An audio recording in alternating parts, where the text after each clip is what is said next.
Welcome to Kitchen Witchery with Sarah. Today we're going to be making almond flour out of the nut milk pulp from last week's almond milk. What you'll need is the pulp, obviously. You'll need a dehydrator, and you will line its tray with parchment paper or a Teflex sheet. You'll also need your blender. We're going to pour the pulp onto the tray and crumple it up so it has a lot of surface area and will dry quickly.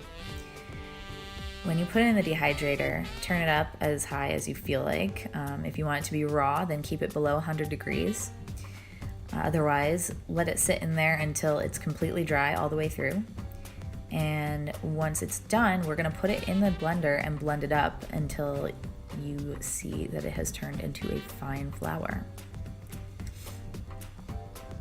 And this flour will be able to be used in place of other flours or in addition to. There you have it.